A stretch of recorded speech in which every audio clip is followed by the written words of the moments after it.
지난주 금요일 김진욱 공수처장은 법사위에서 고발인 조사는 하지 않았지만 기초조사는 된 것이다라는 희한한 주장을 내놨습니다. 더 놀라운 것은 공수처의 심각한 이중잣대와 편향된 태도입니다. 어떤 사건은 되고 어떤 사건은 안 되느냐, 이런 지적에 대해서 김 처장은 반성적 고려라는 생소한 용어까지 꺼내들었습니다. 엑스파일 같은 경우에는 여권이 많이 쓰는 표현을 빌리자면 공작의 냄새가 납니다. 엑스파일이 있다면 지금 즉시 공개하십시오. 그래도 최소한 중립적인 신용이라도 해야 됩니다. 김진욱 공수처장은 수사의 근거를 명확하게 밝히고 여기에 대해서 설명하십시오. 국민의힘은 눈 크게 뜨고 예의주시할 것입니다.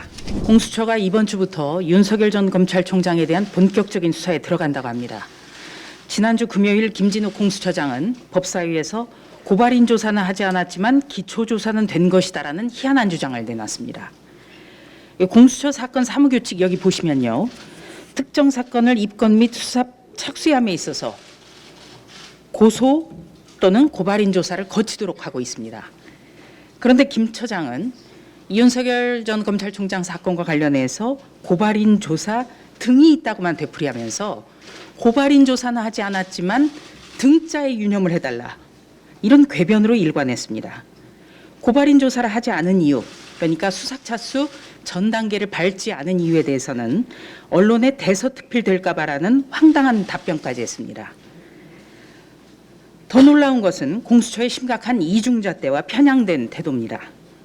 공수처는 이성윤 공소장 유출 의혹 고발 사건과 관련해서는 고발인이 같음에도 불구하고 고발인 조사를 했습니다. 이는 언론에 대서특필됐습니다.